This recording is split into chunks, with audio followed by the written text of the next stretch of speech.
America witnessed a historic display of public dissent on April 5, 2025.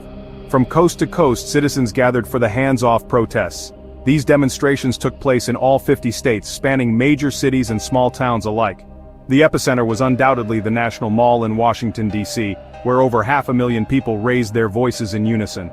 This was not just a protest, it was a collective roar against the current administration's policies. The sheer scale of these protests is noteworthy.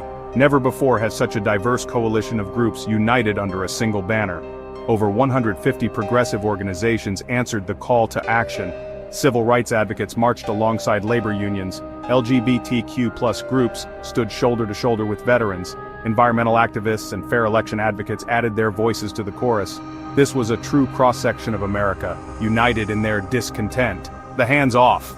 Protests were not simply about expressing anger. They were about drawing a line in the sand. Organizers framed these demonstrations as a direct response to what they perceived as a blatant power grab by the Trump administration. The president's return to office in 2025 brought with it a wave of policies that many found alarming.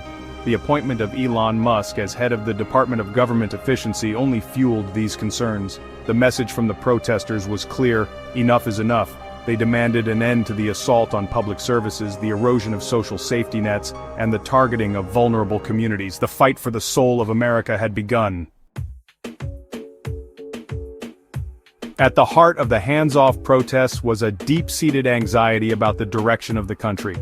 Three key issues galvanized the protesters: mass layoffs of federal workers, drastic cuts to Social Security, and a renewed wave of deportations targeting immigrant communities.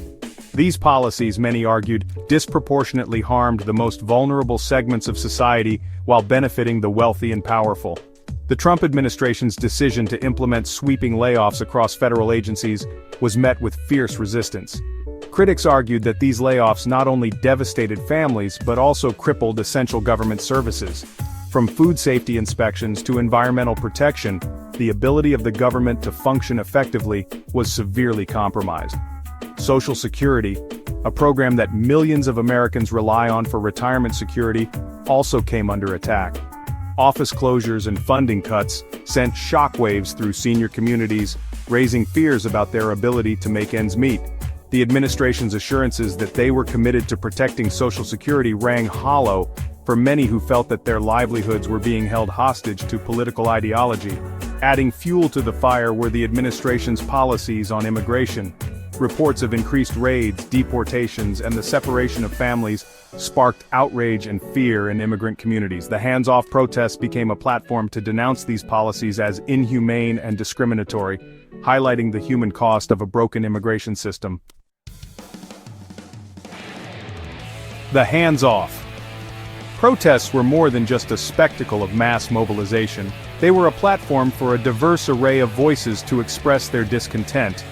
Organizers from various progressive groups stepped forward to articulate the motivations behind the protests and to condemn the policies they saw as harmful and unjust. Ezra Levin, co-founder of the activist group Indivisible, captured the sentiment of many when he declared, "This is a referendum on the authoritarian tendencies of this administration. They are systematically dismantling the very institutions that protect our rights and freedoms." His words resonated with the crowd, who saw the protests as a vital defense against an overreaching executive branch. Labor leaders spoke passionately about the devastating impact of federal worker layoffs on families and communities. They railed against what they perceived as an attack on working people and vowed to fight tooth and nail to protect their members' jobs and livelihoods. The chants of "We built this country and workers united will never be defeated" echoed through the streets, reflecting the raw anger and determination of the labor movement. From the LGBTQ+ community came powerful testimonies condemning the rollback of protections and the attempts to erase their hard-won rights. Transgender individuals in particular spoke out against the administration's efforts to define gender identity out of existence, highlighting the very real threat to their safety and well-being. Their message was clear: trans rights are human rights, and they refused to be silenced. The hands-off protests were not confined to the borders of the United States. In a remarkable display of international solidarity, demonstrations erupted in cities across the globe. From London to Berlin, Paris to Tokyo, People took to the streets to express their opposition to the Trump administration's policies and to stand in solidarity with the protesters in America.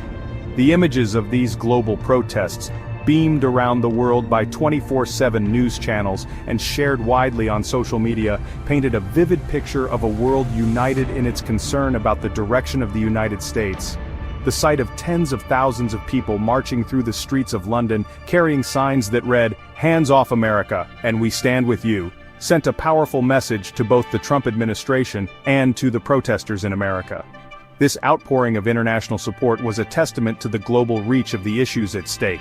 The Trump administration's policies on climate change, immigration, and trade had alienated many of America's closest allies. The hands-off protests provided an outlet for this discontent, allowing people around the world to voice their opposition and to call for a more just and equitable global order. The hands-off protests marked a pivotal moment in American history. Never before had such a diverse coalition of groups come together to challenge the policies of a sitting president. The protests were a testament to the power of collective action and a stark reminder that democracy is not a spectator sport.